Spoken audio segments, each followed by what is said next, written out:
Ya. ¿Se escucha? Sí. Ya, vamos a esperar que se sienten.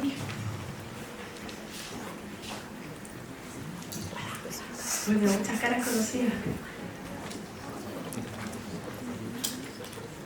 Siéntate por aquí, Melanie. Porque te voy a nombrar. Ya, ahora sí. Buenas tardes, bueno, mi nombre es Lisette, veo muchas caritas conocidas, gracias a todos por venir. Estoy muy agradecida del Club de Jardines y de todos aquellos quienes aportan para estos proyectos. Lo que voy a mostrar hoy día es una suma de esfuerzo, no es mío.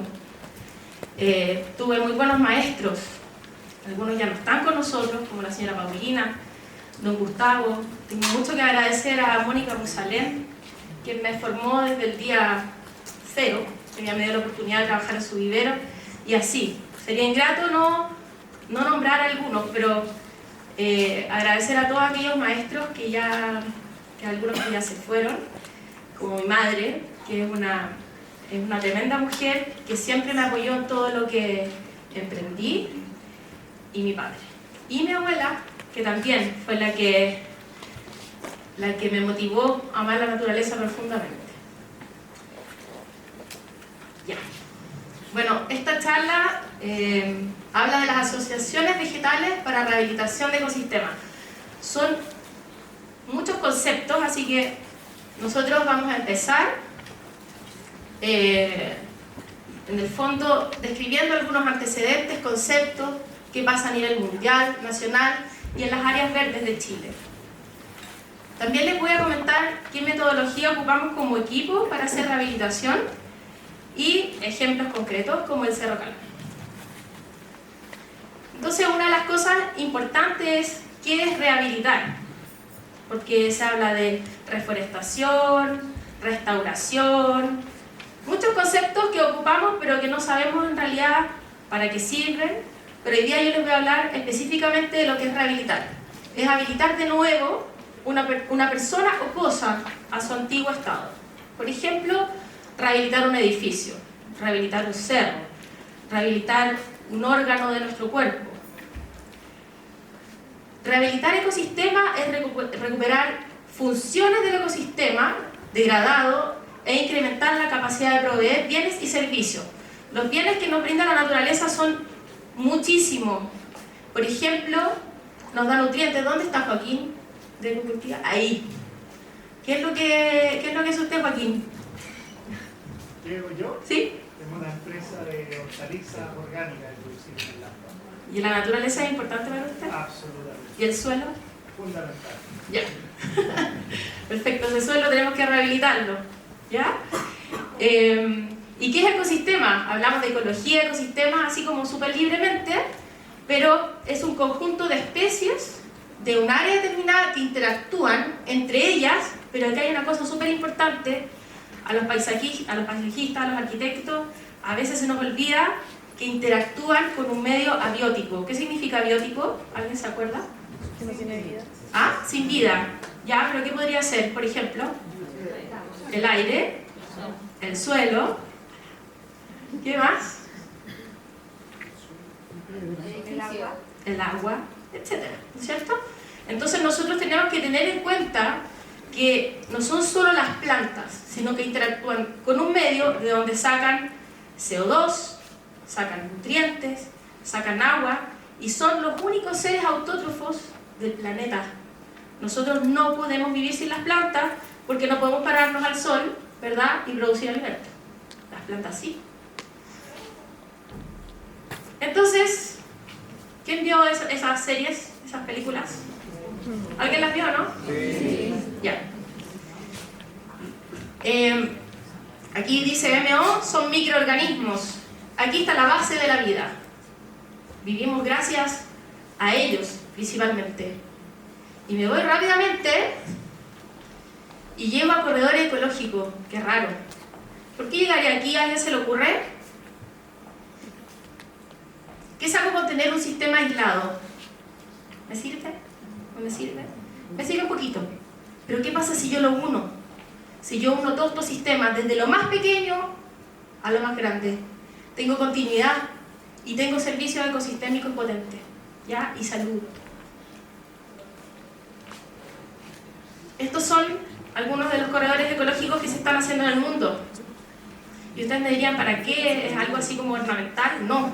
Lo que están haciendo es unir fragmentos grandes de biodiversidad.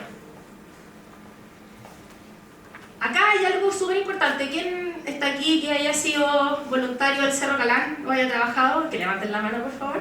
Melanie. ¿Dónde? Ya, son varios, ¿no es cierto? Alejandra. Perdón, no los voy a poder nombrar a todos. Pero somos todos parte de esto. La rehabilitación también es social.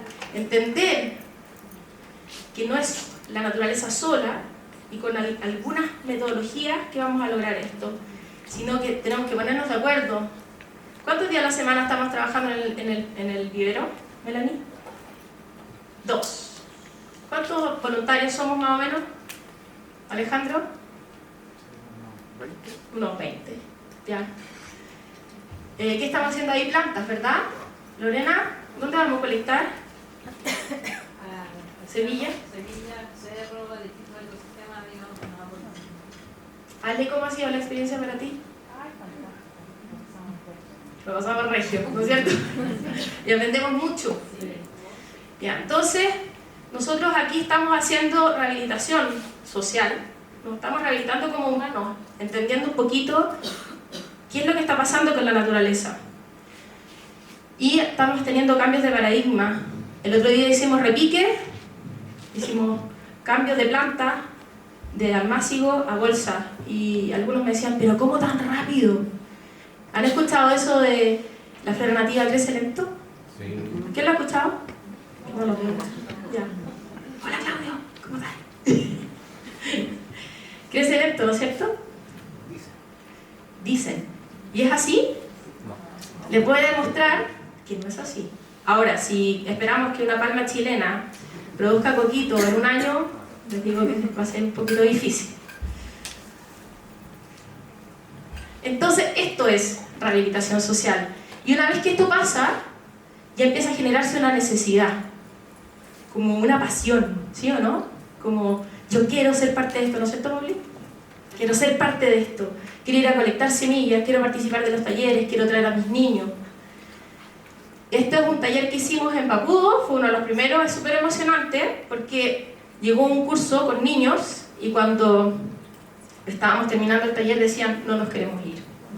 En algún momento llegaron los picaflores, ellos cerraron los ojos y se produjo algo bien mágico, llegaron los picaflores y se pusieron ahí alrededor de los niños. Ya, y la rehabilitación de ecosistemas está muy relacionada con esto que les decía recién, que finalmente aquí hay un concepto que se llama permacultura, que es la filosofía de la vida sostenible, que es observar la naturaleza e imitar funcionamientos de los ecosistemas, cubrir las necesidades del presente sin poner en riesgo lo que viene al futuro, preocuparnos qué les va a tocar a mis hijos, a mis nietos, y ojalá que le toque mucho mejor que lo que tengo yo. Y creo que hoy día los chicos van a tener una tremenda oportunidad de ver este crecimiento que existe en los profesionales y que estamos haciendo cambios positivos. Entonces nos estamos dando cuenta que en los ecosistemas existen bacterias, existen ácaros, protozoos y un montón de organismos que desde el suelo hacia arriba, ¿sí o no, Joaquín? Qué importante esto para la agricultura. Desde el suelo hacia arriba nos da servicio ecosistémico y entre ellos es alimento. Sin eso no podríamos vivir. Son muchos.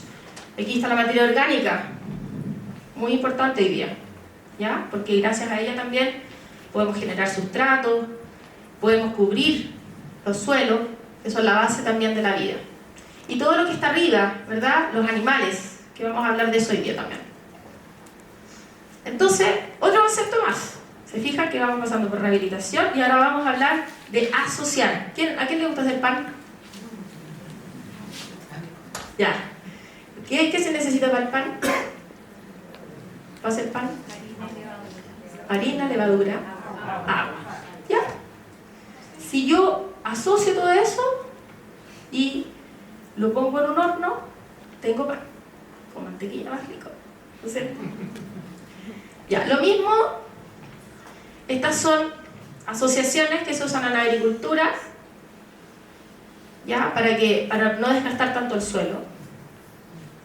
Lo mismo de estas asociaciones más cotidianas es lo que vamos a hablar hoy día, que son asociaciones vegetales, ¿verdad? Cuando uno va al norte, ve algunas, cuando uno está en el centro, y cuando va al sur, ve distintas, ¿verdad? Cuando voy a Valdivia, veo un bosque potente, denso. Cuando voy al norte, a veces veo desierto, digo, no hay ni una planta. ¿Hay o no? Sí. Hay plantas. Entonces, todo eso son asociaciones. Y es la acción o efecto de unir algo para un fin determinado. ¿Qué es lo que nosotros queremos hacer hoy? Es generar asociaciones para rehabilitar los ecosistemas, para disminuir el consumo de agua.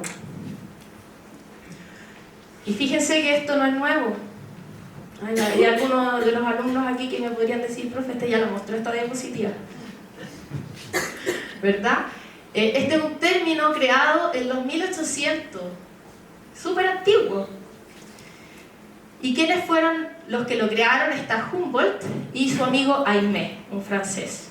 Y fíjense que les voy a hablar harto sobre un concepto que se llama trabajo en equipo multidisciplinario. Es súper potente y es súper importante y hoy día se está entendiendo. Pero fíjense que ellos, Humboldt, era educado en ciencias naturales, idioma, literatura, economía, matemáticas, dibujo, grabado, geografía, botánica, geología, física, entre otros. Y hoy día existimos especialistas en algunas de esas cosas y nos juntamos, que es lo que pasó para Alcalá, que es lo que les voy a mostrar después.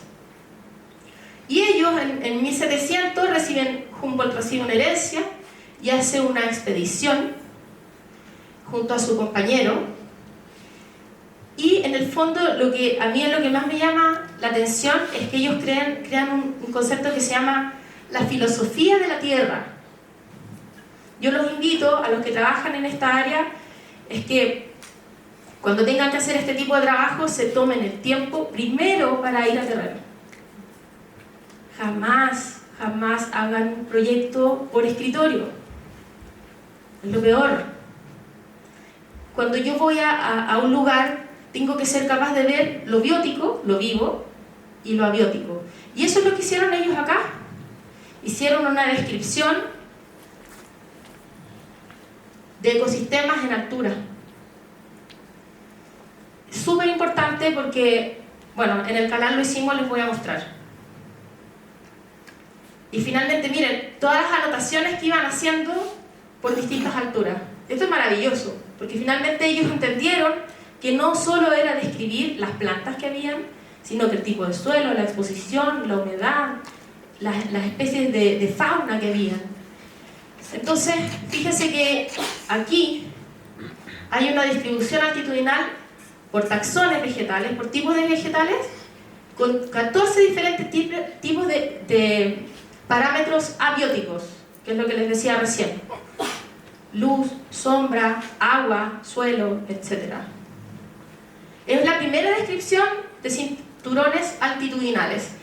Y esto nosotros lo ocupamos muchísimo hoy día para los proyectos, y es de los 1800. Ahora,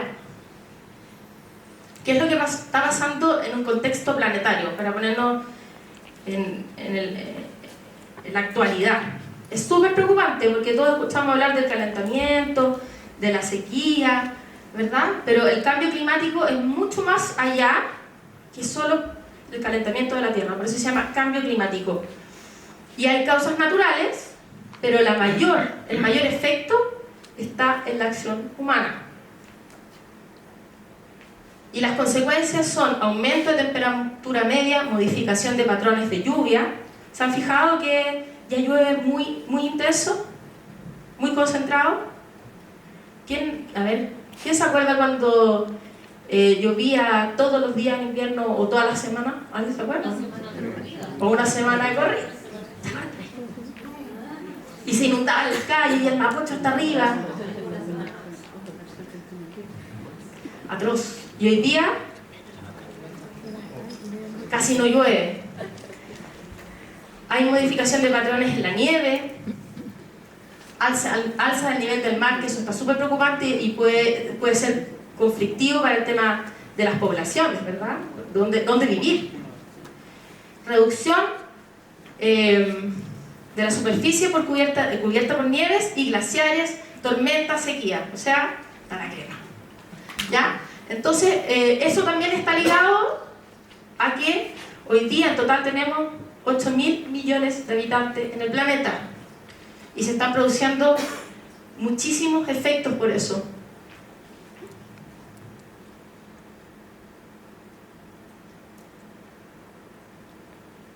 ¿Qué nos pasa? Ahí, ya. Y fíjense que aquí hay una cosa muy preocupante. ¿Dónde estamos nosotros? Aquí. Esto es pérdida de biodiversidad. Y somos el continente que tiene más pérdida de biodiversidad. Es grave. Y ustedes me dirían, bueno, pero si son un par de plantitas, fauna. Pero como yo les hablaba recién, todos esos elementos conforman servicios ecosistémicos que son importantes para la vida humana, siendo bien egoístas, ¿no es cierto? Porque la especie humana, la verdad es que en el planeta tiene un tiempo chiquitito, pero hemos causado muchísimo daño sobre mamíferos, pájaros, anfibios, reptiles, etc. Esta está súper pesada de información, pero solo les quiero mostrar esto. Aquí está el impacto del cambio climático en Chile. Aquí está el 2010 al 2040, al 2070 y al 2100. Solo para que entiendan un poquito lo que puede llegar de aquí al 2100, es que se van a reducir más de un 30% las lluvias. Y en Chile, en Santiago ya casi no llueve. Y en otras zonas, que son por ejemplo más al norte, va a llover mucho más, con suelos desnudos. Pero para eso también, hoy en día, yo creo que tarde lo estamos haciendo, pero hay planes de adaptación. Esto está motivado mucho por los ministerios. Aquí en este caso está el Ministerio del Medio Ambiente a cargo y hay varios objetivos: investigación en biodiversidad, información y conciencia ambiental, que es lo que estamos haciendo mucho, ¿verdad? Educación ambiental, promoción de prácticas para adaptación al cambio climático. Y ustedes me podrían decir, bueno, ¿y eso de qué sirve si nosotros vemos áreas verdes, jardines? Pero sí, tiene que ver, porque si cada uno en su área verde pequeña, un balcón, un jardín, una plaza, a nivel regional, nacional, hacemos cambios, los cambios sí van a ser reales. Pero si no empezamos por lo pequeño, no vamos a lograr absolutamente nada. Bueno, aquí hay datos también. Chile alberga alrededor de 31.000 especies nativas. Aquí no son solo plantas, son todo, ¿ya? Fauna, flora. Y la zona centro-sur está catalogada como punto caliente o hotspot. Eso es porque tiene gran cantidad de endemismo. ¿Saben lo que es el endemismo? ¿Quién sabe? ¿Qué es el endemismo? Algo que solamente está en un lugar determinado. En este caso estás hablando de que solo está en la zona centro-sur de Chile. Perfecto. Por eso Chile es considerado un hotspot. Ahora, de las especies nativas de Chile, el 25% son endémicas. Y aquí hay datos. Por ejemplo, en el caso de los reptiles, el 63% son endémicas, o sea, pertenecen a Chile y a ningún otro país más.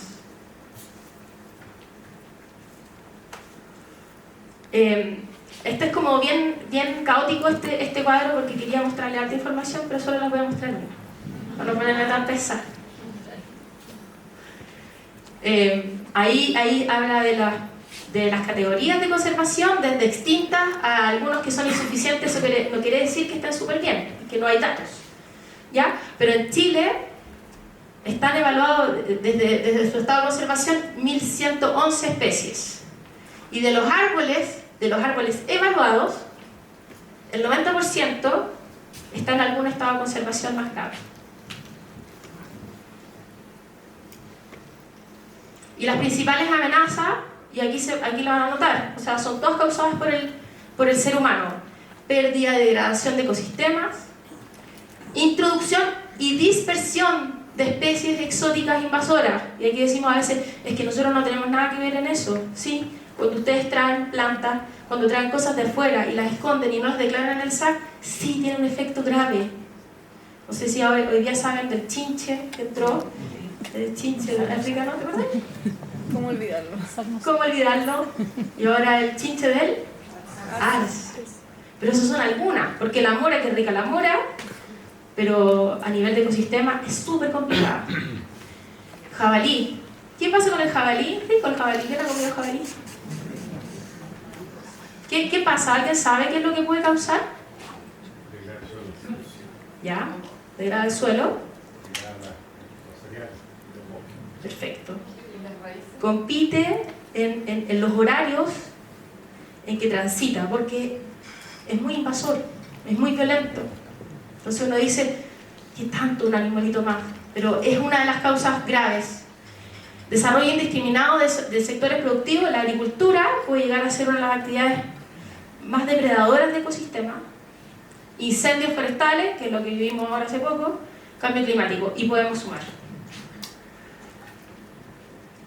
Fíjense que me di la tarea de visitar todos los viveros y ver las especies que tienen.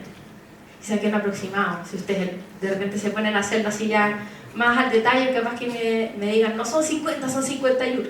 Pero aquí, estas son por estrata, las especies disponibles en el mercado de nativos, de especies nativas. Entonces tenemos 50 árboles, 160 especies de arbustos, 10 de trepadoras, herbáceas, etc. En total, sumando, restando, 300 especies.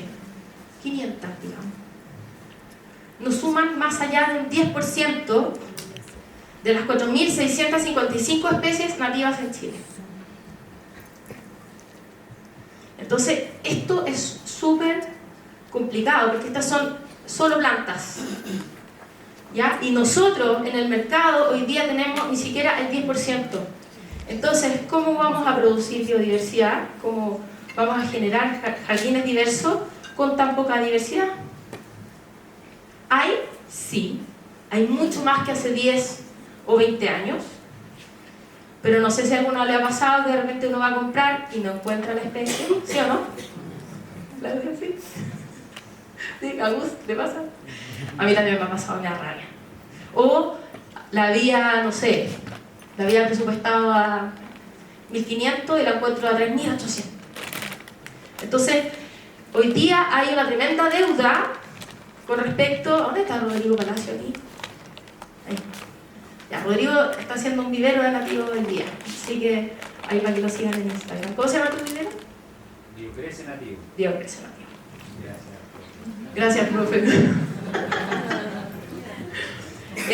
¿Existe mercado hoy día para los viveros? Sí. Así que hagan viveros. Porque además ni siquiera hemos llegado a un 10% de lo que se necesita. Y hay mucha biodiversidad en Chile. Esta es una foto. ¿Dónde está la luz?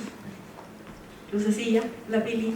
Esta es una foto de un lugar en donde nosotros trabajamos ahí cerca de Los Aguirre. Estos eran los espinos en el 2020. Este es el estado real de los espinos en el 2020. Después viene una lluvia y brotaron un poquito, así, me demoré soltando. Pero eso es lo que está pasando con las especies de bajo requerimiento hídrico en la zona central. Y no existen registros de que en la zona central de Chile haya habido en los últimos 15 años una sequía tan severa. Ya, este es un gráfico que siempre muestro. Leí hartos papers, no es así como al azar el tema. Ya, voy a empezar por lo peor. El pasto. Todo el mundo dice hoy día, saquemos el pasto. Estos son litros por hectárea al año, ¿ya? Para que contextualicemos un poquito. El pasto. Me pueden decir cómo lo calculaste en base a muchos estudios. ¿ya? Para poder compararlo, lo hice en base a muchos estudios. Después tenemos, esos son 16 millones de litros por hectárea al año. 16 millones, grábense ese número. Después tenemos los paltos, qué rica la palta. Es carísimo esto desde el punto de vista ecosistémico. 12 millones. Y esto sí que hay datos, pero muy concretos, porque la agricultura, ustedes saben que sí, ellos saben cuánto gastan. Y llamé a muchos amigos agrónomos, que son como del lado oscuro de la fuerza, y les pregunté cuánto gastaban. Ellos no sabían para qué era, pero los puse en evidencia aquí. Ya, y después les mostré el gráfico, estaban súper contentos. Entonces, ya, eso es el pasto. O sea, perdón, el palto. Pasto, césped, palto, eucaliptus, que además se queman, dejan la crema, ¿no es cierto? 7 millones, 8 millones. Y después, aquí no aparece, no lo puedo hacer aparecer, el quillay, árbol nativo de la zona central de Chile. Súper buen árbol, endémico. Fíjense que gasta un 0,2% del agua que consume el césped, un 0,3% del palto y un 0,4% del eucaliptus. Ridículo. ¿Por qué no plantamos más quillay? Si además son hábitat y alimento para abejas, para aves, sirve para el pelo. Es una super especie.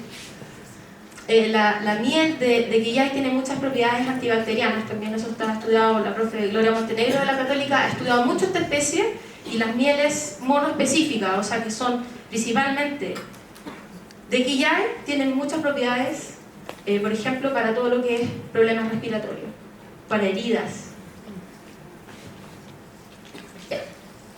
Puse esa foto de luz. Ya, este es un jardín que habremos hecho hace como 1 año y medio, 2 años, más o menos. Más o menos. 1 año y medio.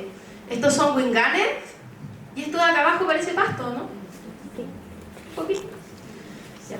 Bueno, nosotros decidimos ahí en esa empresa que ya no íbamos a plantar o sembrar más pasto. Un tema de conciencia.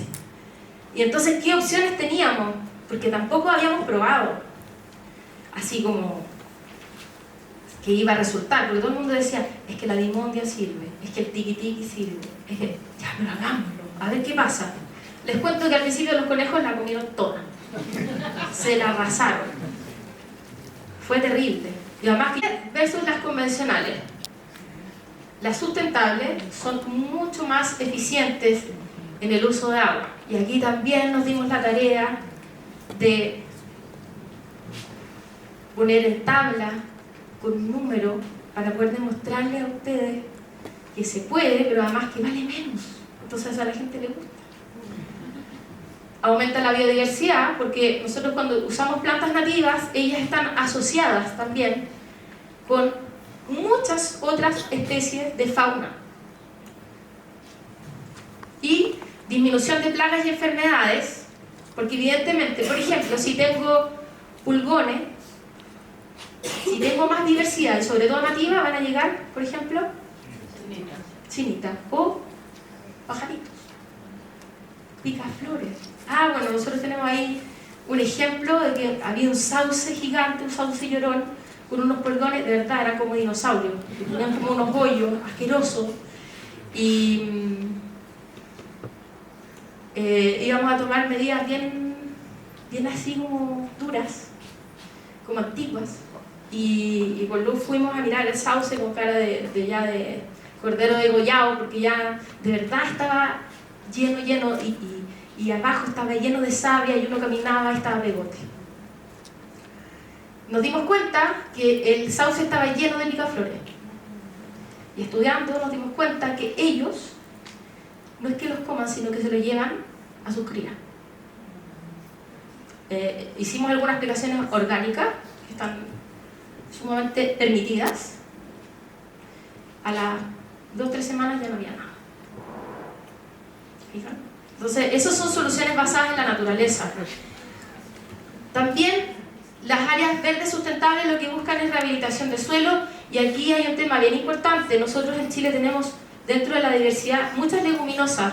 ¿Quién sabe qué es lo que hacen las leguminosas con el suelo, con el nitrógeno? Fijan nitrógeno. ¿A través de? Simbiosis con bacterias. Muy bien. Toman el nitrógeno que está aquí y lo llevan al suelo. Súper maravilloso. Y uno piensa que son puros habas, puros porotos, ¿verdad? Y no. Miren, en Chile tenemos árboles. ¿Qué árbol es este? Muy bien. Prosopis. Entonces, ya estoy rehabilitando. Porque aparte que el algarrobo es un árbol ancho, cubre mucho el suelo, no tan solo con su follaje, sino que también con sus raíces. Además está fijando nitrógeno, da alimento y refugio a fauna. Se me están olvidando mil cosas, pero son algunos de los beneficios de las leguminosas. Ya, acá hay un tema que es súper bonito, no lo voy a poder hablar así como a cabalidad, pero hoy día se sabe que utilizar flora nativa y estar dentro, por ejemplo, de un bosque nativo tiene beneficios para la salud humana. Por ejemplo, baja el estrés. ¿Quién no entra a un bosque y se siente más relajado? Hay más oxígeno, sonidos que nos recuerdan a la niñez, sonidos cuando uno pisa la hojarasca, cuando escucha a los pájaros. Pasa lo mismo en cualquier comunidad. Lo que pasa es que uno tiene esa cosa como media romántica del bosque valdiviano, pero cuando uno se queda quieto en el calampo, cuando uno se queda quieto y escucha, empiezan a aparecer los picaflores, los carpinteros, los abejorros. Cada comunidad es sumamente sanadora para los seres humanos. Y bueno, esto es súper importante hoy día, menor requerimiento de mantención, pero esto es algo positivo y negativo con las áreas verdes sustentables, porque no sé si les ha pasado, pero hoy día los jardineros no tienen la preparación, y muchos de los profesionales no tenemos la preparación para todas las especies. Fíjense que hay 300 en el mercado, imagínense si hubieran 2000. ¿Ya? Entonces ahí hay un tremendo desafío. Y bueno, estas asociaciones no solo consideran vegetales, como les decía, sino que fauna ya. O sea, uno coloca, por ejemplo, chaguales y empiezan a aparecer la mariposa del chagual, los picaflores, un montón de polinizadores, colocas poldo y empiezan a aparecer muchas aves que comen sus frutos. Bueno, y aquí está la cosa buena, el tema de las lucas. Mantener un área verde sustentable es más económico que mantener césped. Lo comprobé, hice unas planillas. No voy a aburrirlos con los números, pero el costo de mantención del césped es un 65% superior a comunidades vegetales nativas. Y ahora quiero dejarlos que piensen un poquito, porque no es solo poner nativos. Esto es súper importante. No, si yo pongo una araucaria chilena acá, no va a ser sustentable. Tiene que corresponder a la comunidad vegetal, adaptada a la condición actual de la región metropolitana, actual de la zona sur, actual de la cordillera, de la zona central, o de Arica o de Iquique. No es lo mismo que hace unos años atrás. Lo mismo acá. El costo del agua, esto es costo, ya es dinero, no es cantidad de agua. Pero igual, de todas maneras, es un 85% superior en el caso del césped. Hay otra cosa positiva, que acá hay más biodiversidad. Esto es un ejemplo, ¿ya? No solo esto, no son solo estas especies, pero poniendo más biodiversidad, y sobre todo nativa de la zona, ya voy a tener más biodiversidad. Ahora, acá hay una cosa súper importante, y que varias veces me han criticado, y le encuentro la razón. Que cambiar especies por comunidades vegetales, cambiar esto por esto, tiene costos. Que es distinto que cuando uno hace un jardín de cero y no tiene nada. Pero ya cuando tienes pasto, sobre todo si tienes chépica, qué complicado pasar de aquí a acá. Y de verdad que cuando me preguntan, ¿puedo echar herbicida? A veces no queda otra. Y es un dolor de cabeza. ¿Ya? Pero no es tan fácil. No es tan fácil convertirse. y los clientes lo tienen que entender y es un costo adicional. Bueno, este es un caso bien especial, que es el Parque Quilapilún. En el fondo estos proyectos hoy día son parches de biodiversidad, lo que les decía recién. Nosotros lo que tenemos que intentar es que estos parches, estos pequeños jardines, las plazas, se unan, porque si no está todo fragmentado. Y si esto llega a pasar a microescala, como lo que está pasando ahora, pero después a macroescala, va a haber mucho mayor disminución de plagas y enfermedades, que hoy día en la agricultura hay un aumento enorme de plagas y enfermedades. Y cada vez se aplican más pesticidas y cada vez hacen menos efecto. Y aumenta la fauna silvestre, mariposas por ejemplo, picaflores, que también tienen un tema bien de ornamento y de salud. La gente se relaja cuando los ve. Y entonces lo que se crea es un paisaje con identidad. Esto es un paisaje de la zona central de Chile, similar, pero esto no es pasto y liquidámbar, no es tulipero, no son rosas. Sé que a muchos les gustan las rosas, pero la rosa no es de acá. Esto es nuestro paisaje natural. Entonces, rehabilitar en la ciudad, ya vamos entrando más a lo profundo. Lo positivo es que mucha educación. No sé si alguien ha ido a Vereda Nativa. ¿Alguien ha ido a Vereda Nativa acá? ¿No? Para que vayan. ¿Sí? ¿Cómo es? Identidad, como les decía recién, conocer lo que es nuestro, no identificar el pasto, la rosa, el tulipero como la gente que piensa que los eucaliptos son de Chile. Y si ustedes lo piensan, está bien, porque en realidad, están tan acostumbrados a verlos que puede que piensen que son nativos, pero no lo son. Entonces, hoy día, lo que nosotros tenemos que tener en cuenta, que los que trabajamos en esta área tenemos un tremendo desafío de educación y generar identidad a través del paisaje. Y con ello, agregar biodiversidad, menores costos de agua y de mantención, entre otras cosas. Lo negativo es que hay un paradigma súper fuerte en nosotros, en los jardineros, en los viveros, en todo.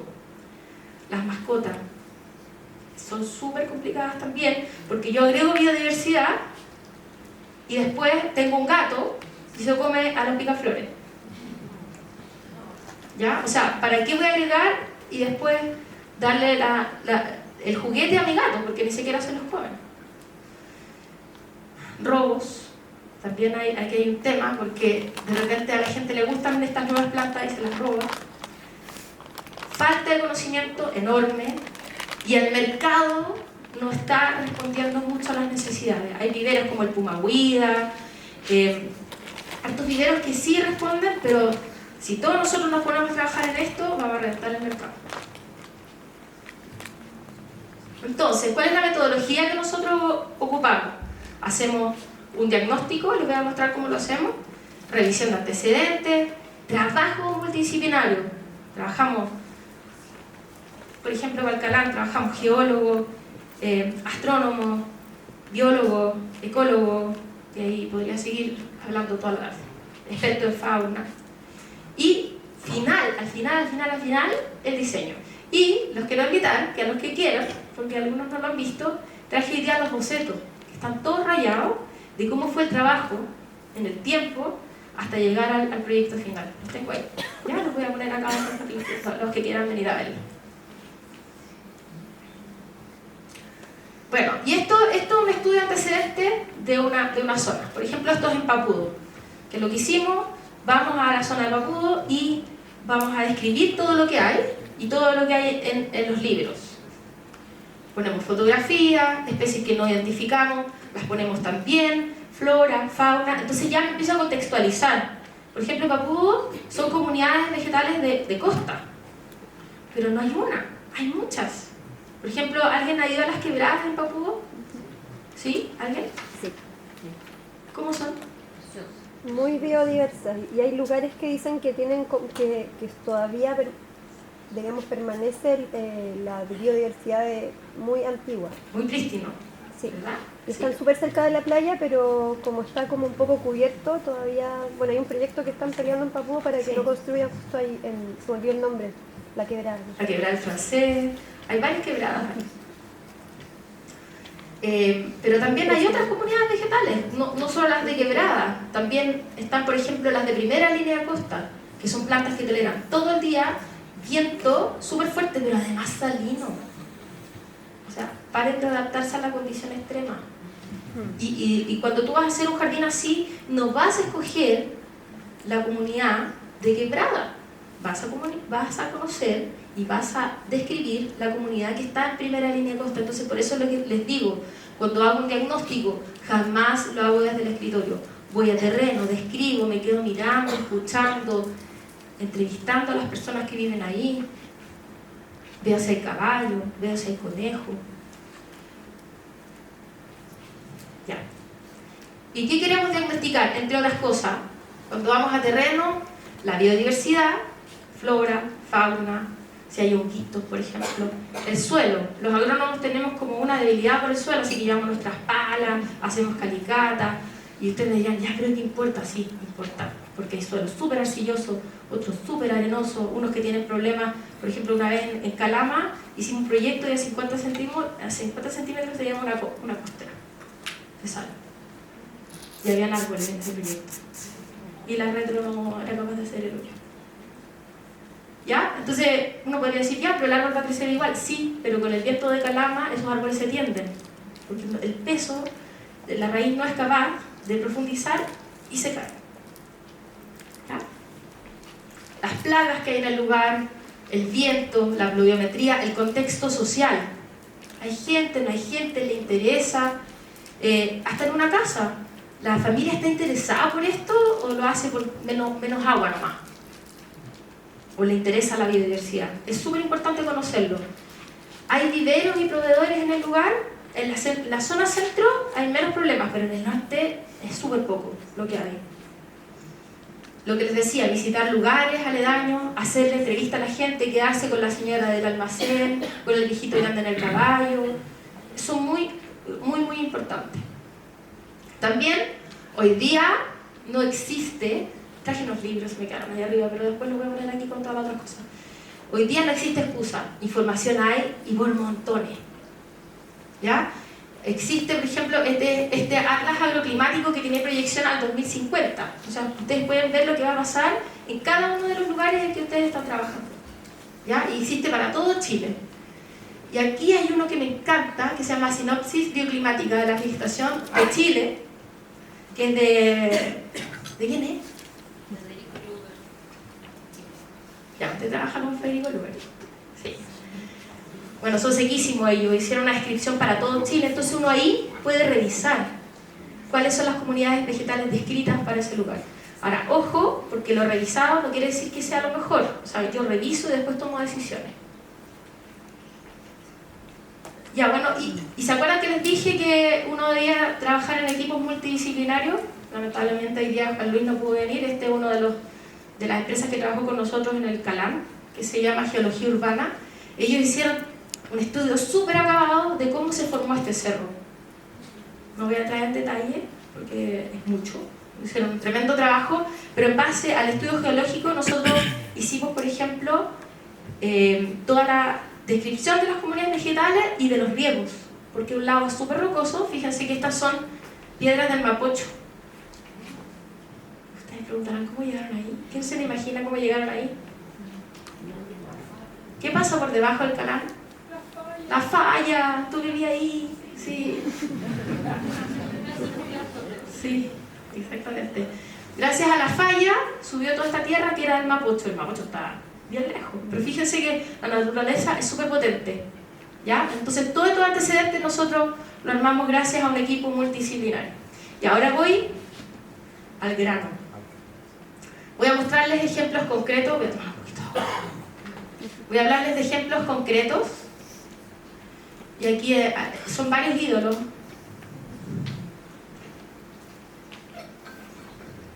Ya. Yo pedí permiso para hablar de ellos. la María Paz Fontaine, escribió este maravilloso libro que se llama Bosque Nativo en 3 miradas. Si no lo tienen, ténganlo, porque es maravilloso. Habla de un bosque que ella fue rehabilitando en la zona de Punco. Y la verdad es que es maravilloso, porque ahí cuenta la historia, no se las voy a contar hoy día, pero definitivamente lo que ella hace es describir, que es lo que yo les digo, en el diagnóstico uno tiene que describir qué es lo que va pasando, desde el suelo hasta el cielo. Y eso es lo que hace ella, ¿ven? Desde el suelo hasta el cielo. Entonces describe hongos, herbáceas, trepadoras, árboles y todo lo que está pasando ahí. Tremenda, una bióloga increíble. Bueno, este es otro ejemplo. Ustedes me dirán, ¿quién es María Inés Gutiérrez? Es una exalumna que tiene una casa en Casablanca y ella me decía, Lisette, no sé qué hacer, está todo seco, hay unos árboles nativos, pero quiero plantar. Espérate un poquito, le decía yo, espérate un poquito. Llovió y me llamó octubre, noviembre, emocionada, me mandó unos videos llorando. Esto la verdad es que es un ejemplo muy chiquitito de lo que pasa en la casa de Claudio también y el bus. ¿Dónde están? Ahí. ¿Qué es lo que pasa cuando llega la primavera, chiquillo? Increíble. Es increíble, ¿no? Sí. De repente está todo seco y ¿qué pasa después de una lluvia? La ñañuca, los soldaditos. Las soldaditos, las alstromerias, ¿verdad? Empieza todo a florecer. Y así es nuestro paisaje. Esa es nuestra identidad del paisaje. Ella, por ejemplo, se dio cuenta que tiene praderas enormes de alstromeria en ese pasto seco. Tenía. Los soldaditos le empiezan a aparecer por todos lados. ¿Y esto está ligado con qué? ¿Con qué especies de fauna, por ejemplo? Picaflor. ¿Ya? Las alstromerias con un montón de abejas nativas. Bueno, este es otro proyecto que les quiero mostrar. Son unas máster súper jóvenes en Aysén, la Jesús con la Baña, ahí está su hijo el León. Ellos están donde está el huerto 4 estaciones, en un lugar de verdad súper lejano de Coyhai, que son 6 horas en un furgón espantoso. Sí, 6 horas desde Coyhai, que 6, 7 horas, no sé, ya no me acuerdo, porque quedé como en coma después de tantas horas y tanta tierra. Y la verdad es que son unas máster, porque ellos empezaron a propagar plantas nativas de la zona. Por lo tanto, esto sí tiene identidad. ¿Y saben qué? Son tan porfiadas y tan así esmeradas en lo que hacen, que hoy día lo que están haciendo es generar jardines infantiles con espacios nativos. Eso es identidad. Y no es una plantita, son muchas especies. Porque además son súper ambiciosas. Entonces tú le decís, no, produzca 10, no, 20, 30 especies. Y ahí van. Así que ahí, si quieren ver lo que hacen ellas, se llama Naturaleza Pública. Súper pro. Si tienen todo allá ahí codificado. Esto es una de las cosas súper importantes. Cuando uno trabaja con nativos, por haber tanta biodiversidad, uno tiene que tener súper claro que los viveros te van a entregar lo que le estás pidiendo. Y no otra cosa. ¿Ya? Por ejemplo, para el Cerro Calán, nosotros determinamos varias especies de bácaris. Bácaris linearis, bácaris romboidales, y tú le preguntas a cualquiera, ¿lo sabe identificar? No. Son súper complicados de identificar. Pero necesitamos los 3. ¿Se fijan? Bueno, ellos, una de las cosas importantes de esta iniciativa es que ellas además trabajan con personas que colectan semillas nativas en la zona. Entonces también le dan trabajo a otras mujeres. Bueno, y hay más ejemplos, voy a dejar afuera tal vez varios. Está Vereda Nativa, está el Parque Quilapayún, Vitacura está haciendo una tremenda labor. Estuvimos el otro día en un panel de expertos con muchos profesionales aportando a lo que van a ser los jardines públicos y privados para la comuna de Vitacura. Así que hay un tremendo desafío ahí. Providencia también lo está haciendo, y Las Condes también, con varios prototipos o jardines en donde se está también ensayando harto. O sea, no está todo dicho. Eso del Parque Quilapayún, para quienes no lo conocen, es grande, y la verdad es que es bastante representativo de lo que es la flora que se va a adaptar a la condición que viene en la zona metropolitana. Ya. Y esta es la rehabilitación ecológica del Cerro Calán, que la Ale cuando me invitó a la charla me dijo, habla del Cerro Calán. Ya, ahí está. Yo no puedo dejar de hablar de estas chiquillas. Bueno, primero de la municipalidad que tuvo esta tremenda idea de hacer un parque silvestre, que era un desafío, y que hasta el día de hoy nos da dolores de cabeza, no sé.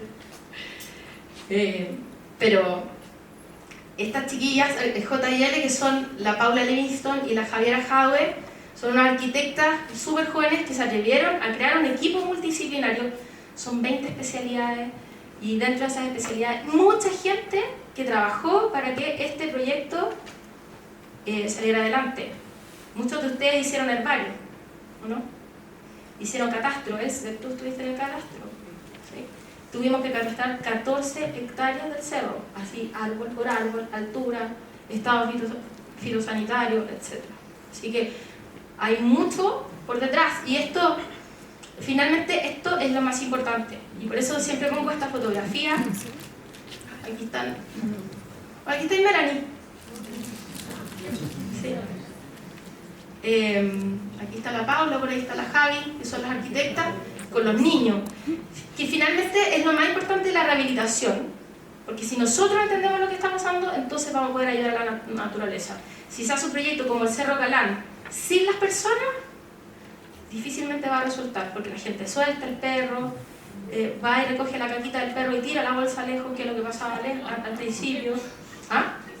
Bicicleta, que al principio los chicos en mountain bike arrasaban con todo, y les voy a mostrar qué es lo que hicimos con eso. Pero gracias a la comunidad hicimos herbarios, colecta, hoy día estamos con un vivero y hacemos muchos talleres. Fíjense que del Cerro Calán, 14 hectáreas están erosionadas. Y las chiquillas hicieron un tremendo trabajo acá, la Paula con la Javi, de poner aquí en este diagrama todas las áreas que están erosionadas. Así. Si se fijan, se ven las huellas de las bicicletas. Ese es un suelo erosionado donde no hay cobertura vegetal, donde está compactado, y en muchos casos el suelo ya está suelto como talco, un suelo muerto. Entonces me dirían, ya, pero no hay nada que hacer ahí. Sí, tenemos estrategias para esto. Pero primero había que describir. Ahora, ¿nos vamos a poner a hacer más senderos acá? Están hechos. Ocupamos parte de estos senderos para que el proyecto se lleve a cabo, porque eso es importante destacar. El proyecto no está construido. Hay gente que piensa que el Parque Calán ya se construyó y ya está entregado. No. ¿Cuántos años eran, Rodrigo? 2. Ya, bueno. Pero hay un sendero abierto. Hay un sendero abierto, sí. Y hay varias instancias donde uno puede disfrutarlo, pero la gente piensa que está construido. Y no es así, ¿ya? Entonces, una de las primeras cosas es que para hacer rehabilitación me tengo que preocupar del suelo. Entonces, ¿qué hicimos? ¿Se acuerdan que la primera etapa es diagnosticar? Catastramos, porque el proyecto nos pedía catastrar 14 hectáreas. ¿Qué año empezó? ¿Ah? ¿Qué año empezó? ¿Esto? Llevamos 2 años, ¿no? Sí. O sea, estamos en 2023. Claro. No, sí, la visita de hecho la hicimos como con mascarilla y todo, cuando nos ganamos el proyecto. Pero empezó como el 2020, a fines del 2020. Después se postulamos a un concurso. Y de ahí ganamos y empezamos a hacer este proyecto. ¿Ya? Después hicimos herbario. Y esto fue muy bonito porque encontramos muchas especies que no estaban descritas para el Cerro Calán.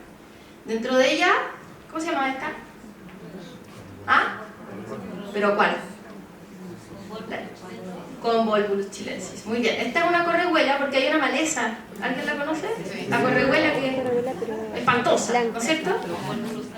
Convolvulus albensis. Muy bien. Ya.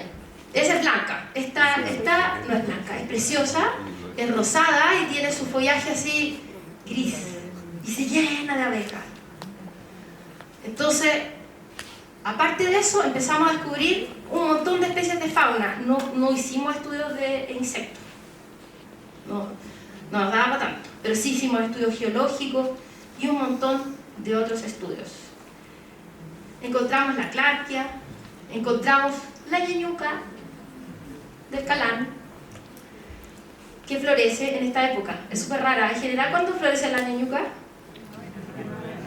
Primavera. Y esta florece ahora. Es bien rara. Y florece después de que las hojas están en senescencia. O sea, ella brota y las hojitas están verdes en primavera. Y uno dice, oh, va a florecer. Y no, se seca. Y ahora florece con las primeras así humedad y todo. Y nosotros felices porque tenemos 2 poblaciones, solo 2, chiquititas en el Calán. Y los voluntarios recogieron sus semillas. Y hoy día tenemos muchos bulbitos de esta especie con la genética del Calán. Así que la labor que están haciendo los voluntarios hoy día es tremenda. Bueno, encontramos la madia. Se fijan, tiene acá un insecto, pero esta es una especie nativa súper importante, porque yo no veo acá, pero si me pusiera con una lupa, probablemente vería un montón de insectos que están ahí adentro. Súper importante para los insectos de Chile, digamos. Esta foto es tuya, parece. ¿Sí? Que ahí cuando iban haciendo el herbario también iban sacando fotografías de todo lo que era la fauna. Esta la encontramos hace poquito. Y eso fue un descubrimiento. Esta especie crece en farellones, la estrellita azul de cordillera. Joaquín Moure, de Mapocho Vivo, la encontró en el Mapocho. Y miren la coincidencia, justo ese lado es de suelo del Mapocho. Pero es una parte muy chiquitita, que cuando además publicamos el video, me llamó el geólogo y me dijo, esa es una formación de suelo distinta, lo voy a ir a ver. Y solo crece ahí, como ya le hizo el estudio. ¿Ya? Esto es súper lindo, son unas plantitas como este porte, rosadas, blancas, moradas, no les voy a decir dónde están, sí, porque después vamos a hacer un acercamiento después con talleres. Y bueno, y aquí está de nuevo la estrellita azul, pero fíjense, siempre con insectos, tanto insectos que en general cuando cosechamos las semillas están con gorgojos. Los gorgojos se comen las semillas, pero así es la biodiversidad. ¿Se fijan? Esta también foto es tuya, parece. No, si la Melanie seca. Ya, esta es la querida ortiga caballuna. Ustedes se preguntarán por qué. Bueno, ahí están las ortigas, miren. Esas que uno las toca y producen hoyos negros en la piel. Pero, aparte de eso, una cosa muy atractiva para las abejas que se cuelgan de la flor y hacen unos sonidos súper bonitos. Es parte de la biodiversidad del Calán, por lo tanto tuvimos que colectar semillas. Tuvimos que colectar y es súper entretenido. Sí, las echamos enteros, pero no podíamos dejarlas fuera. Entonces se fijan que les he ido nombrando varias especies que no están en el mercado ornamental, pero que son parte de la biodiversidad del Calán. Y eso es lo que nosotros nos tenemos que dar cuenta. También este es un Sisirinchum, no me acuerdo cuál era la especie. No me acuerdo, no sé si graminiforio. Ya. Y esto está en una parte muy chiquitita del Calán y frente en el Apoquindo está la otra población. O sea, se saludan. No está en ninguna otra ladera. Fauna. Hay arañas pollitos y cruzan a una hora el camino. Los guardias ya las tienen descritas. Hay chinitas. Bueno, hay 1000 cosas. Así que los invito a que lo vayan a ver. Reptiles. También fuiste tú, Melanie, esta foto. Sí, no sé, son verdaderos investigadores los voluntarios.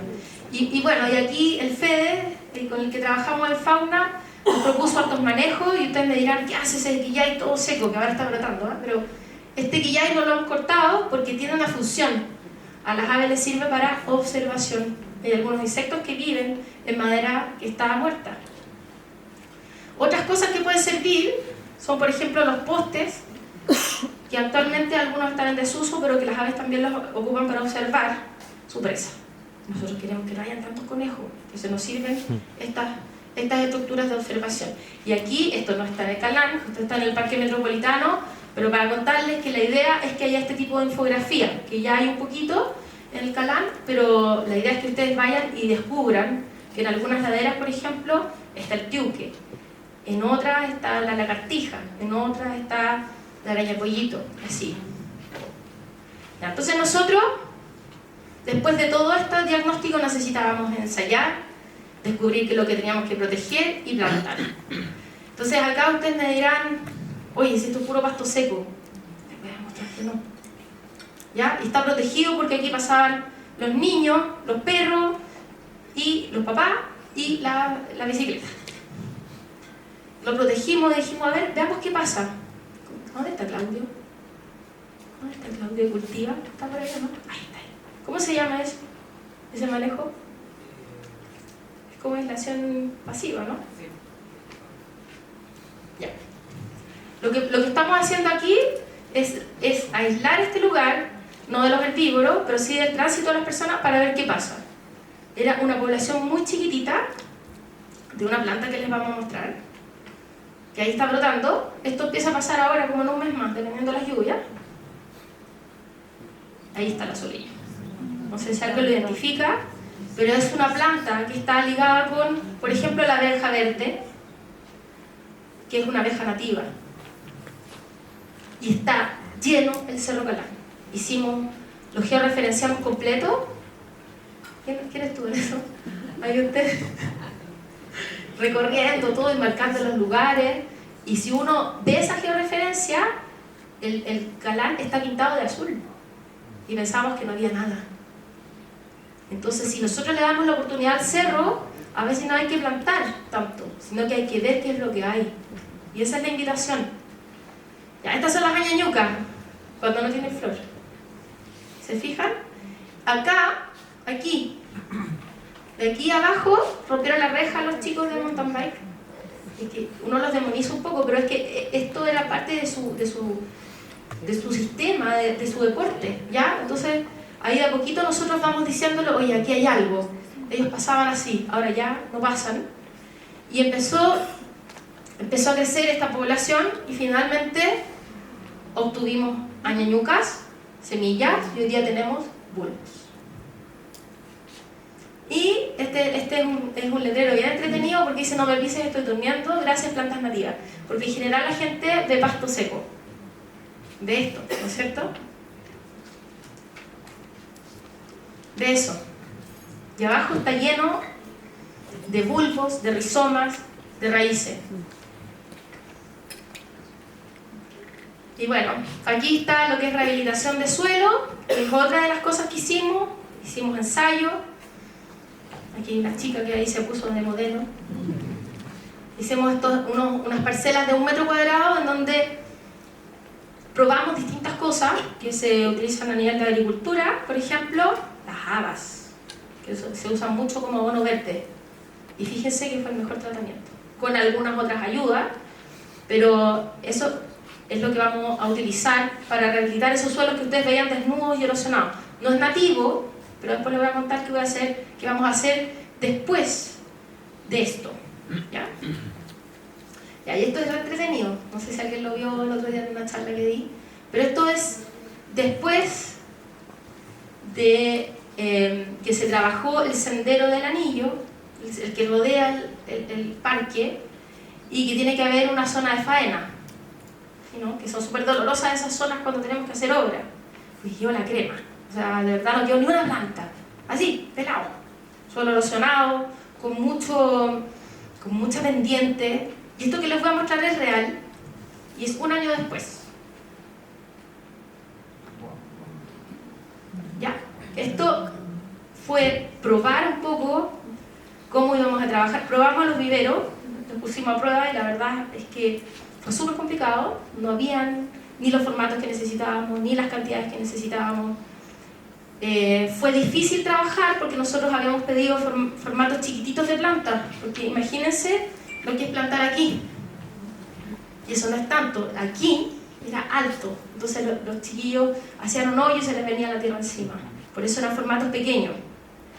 Entonces fue todo un proceso de aprendizaje que, claro, en proyectos pequeños a veces no se puede, pero aquí en Chile ya hay ejercicios y la idea es que aprendamos todos de ellos. Esto está abierto, la Municipalidad de Las Condes está súper abierta a que todo el mundo vaya acá los profesionales que trabajamos en esto también, y puedo contarles que la mayoría de las especies que probamos resultaron. La mayoría, no todas.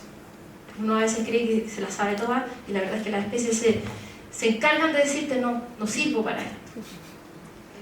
¿Sí? ¿Tiene algún tipo de riesgo? Sí, ¿Europeo? no. Fue para aspersión. Y tiene cosas buenas y cosas malas. Después ahí para las preguntas les cuento un poquito, pero es tremendo desafío porque la verdad es que como era un prototipo nomás, teníamos que probar. Lo más complejo es que uno no cree que las plantas van a crecer tan rápido. Esto, 6 meses después estaba así. Esto, yo les digo un año, pero 6 meses. Entonces, ¿qué pasó? Que los aspersores que se pusieron en el suelo ya no regaban, los bácaris que estaban así, los tapaban. Entonces, todo lo que estaba alrededor se secaba. Y así, muchas cosas fueron pasando. Empezaron a germinar, empezaron a salir plantas que nosotros no habíamos plantado. Empezaron a llegar rápidamente abejas, pájaros, y lo que más nos impresionó es que empezamos a cosechar semillas. Esa otra fotografía, el día de la plantación. Fue súper bonito porque participaron todas las personas que pudieron participar, porque se inscribieron harta y todos querían plantar más. Lamentablemente en estas partes, estos taludes que están aquí, era muy difícil, así que ahí tuvimos que plantar nosotros. Pero todas las partes más planas la plantaron voluntarios. Iban sus papás con sus hijos, los nietos, etc. Y eso es lo que pasó después. ¿Se fijan? Ahí. Bueno, y el proyecto es este. Después se pueden acercar, yo les traje para que lo vean esta infografía que aquí la pueden después revisar en detalle, porque yo les estoy mostrando aquí el proyecto solo de rehabilitación, pero hay proyectos de astronomía, de varias cosas, ¿ya? Y cada una tiene su simbología.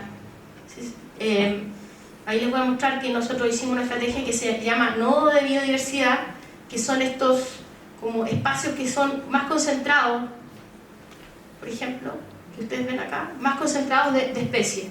Y ahí están ordenados por exposición, tipo de suelo, estrategia, etc. Ahí les voy a ir mostrando. Entonces las estrategias era, primero, tratar los senderos, dejar algunos, y otros que ya no queríamos que fueran senderos, porque eran 14 hectáreas erosionadas, queríamos dejar algunos senderos, los tuvimos que rehabilitar. Están los nodos de biodiversidad, los taludes, rehabilitación pasiva, que es lo que les mostraba recién con los azulillos, las añeñucas, y rehabilitación de suelo. La rehabilitación de suelo ya se las expliqué. Eso es principalmente para las zonas que están ahí marcadas, que son los senderos que vamos a borrar. Eso es principalmente. Lo que ya no va a ser sendero. Y usted me podría preguntar, ¿y va a quedar así con la haba? ¿Pues la haba? No. La idea es que todo esto es como líneas, ¿verdad? Porque cuando hacemos senderos son como líneas bien definidas. Después de la haba vienen especies nodrizas. La zona central de Chile hay varias, pero yo amo el litre. Lo amo y lo odio porque soy súper alérgica, pero aquí, no sé si ven, este es un dibujo que es de un estudio que hizo Adriana Hoffman, en donde salen hartas especies distintas, pero el litre es una especie con una tremenda raíz. Y eso es lo que nosotros necesitamos para rehabilitar el cerro, es entrar en el suelo, nutrirlo, abrirlo. ¿Ya? Y eso lo conseguimos con las especies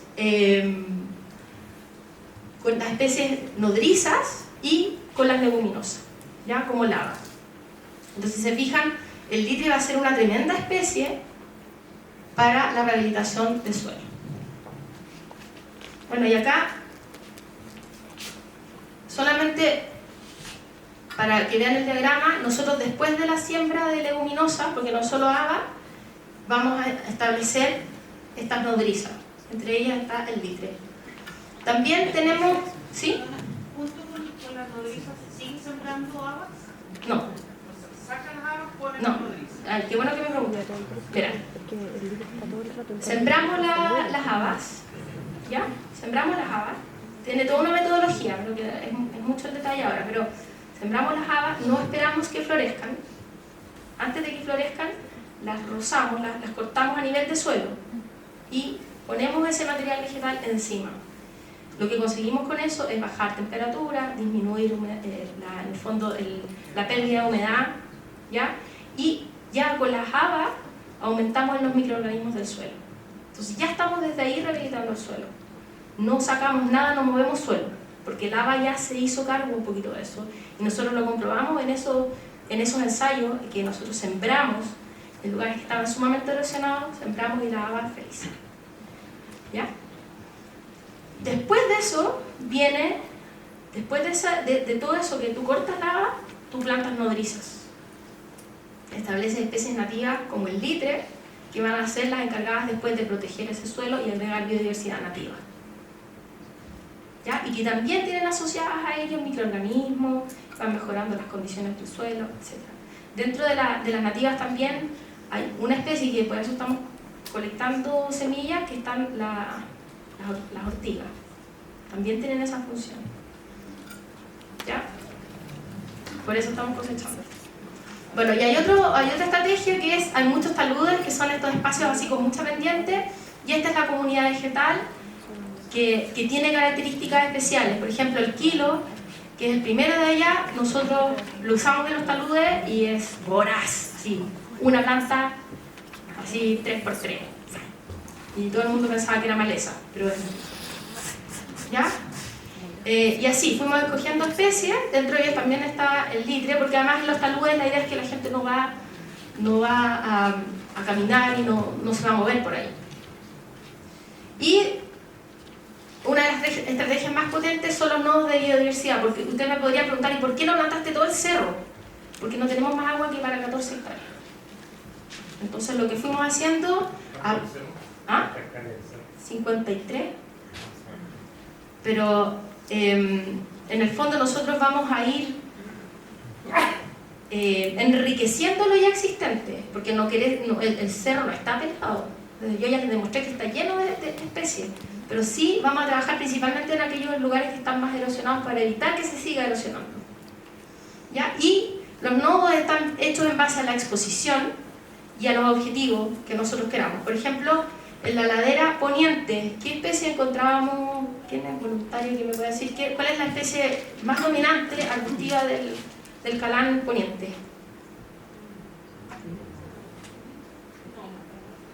¿Poniente? ¿Ah? ¿De espino? ¿Qué más? Coyigual. Es una de las especies más importantes en esa exposición. ¿Vale? Entonces los nodos, aquí trabajamos también.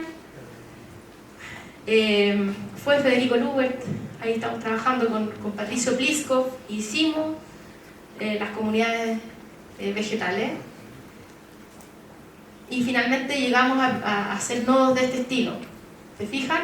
En donde en algunos casos vamos a poder transitar alrededor y en otros no. Y estos fueron los patrones con los que trabajamos, y en los nodos educativos, que es el de allá, por ejemplo, ese de la ladera poniente, agregamos algunas especies más así como para educar. ¿Ya? De los otros algunos es súper complicado agregar tantas especies. Y fíjense, este es el listado de especies con el que nosotros vamos a trabajar. Están divididos por estrata. Aquí, ¿a dónde está la Agustina? Ahí. La Agustina hizo un tremendo trabajo desde principio a fin, súper comprometida con el proyecto, y finalmente ubicó todo esto y sabemos cuántas plantas de cada especie vamos a utilizar, cuántos metros cuadrados de herbácea, etc.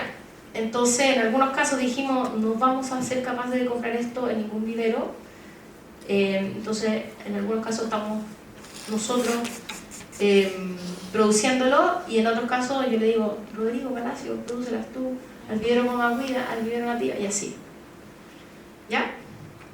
Y finalmente lo que va a pasar es que vamos a poder ser capaces de, en estos nodos, encontrar estas comunidades vegetales, que están conformadas por árboles, arbustos, especies que agregan diversidad desde el punto de vista de los microorganismos, herbáceas, geófitas, que son muy importantes, Y esta es la última parte y es la que más me emociona, porque para que todo esto funcione, como les decía, nosotros necesitamos un esfuerzo más allá de todo lo que se hace en los proyectos en general, que es hacer una infografía como la que les mostraba, hacer una memoria, unas especificaciones, un eternizado. Aquí tiene que haber un esfuerzo adicional. Los fines de semana hacer talleres, hacer un vivero, comprometernos. Los profesionales hoy día tenemos que estar comprometidos con este tipo de proyectos. No podemos hacerlo desde el escritorio.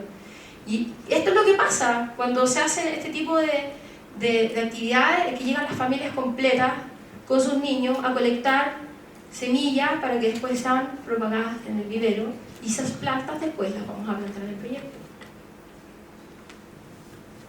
Y esto es lo que empezó a pasar, que empezamos a tener plantas del calán. Estas son de algarrobo, estas son las de las añañucas, no sé mucho porque son negritas, son estas que están aquí, y estas son las de los azulillos. Bueno, y aquí hay varios que se van a ver en la foto, perdón que no los pude poner a todos, pero los voluntarios empezamos desde un inicio de una manera bien sencilla. Hoy día ya estamos más agrandados, y esto es lo más lindo que hemos aprendido, fotografiado. Estas son las semillas de la ortiga que les mostraba, y estas son nuestras añañucas, que están súper bien producidas, contabilizadas y brotando ahora. Y finalmente esto es la rehabilitación, es darse la vuelta completa, entender el sistema, entender que no son solo plantas, que no es un diseño, que no es solo color, que es un trabajo en equipo.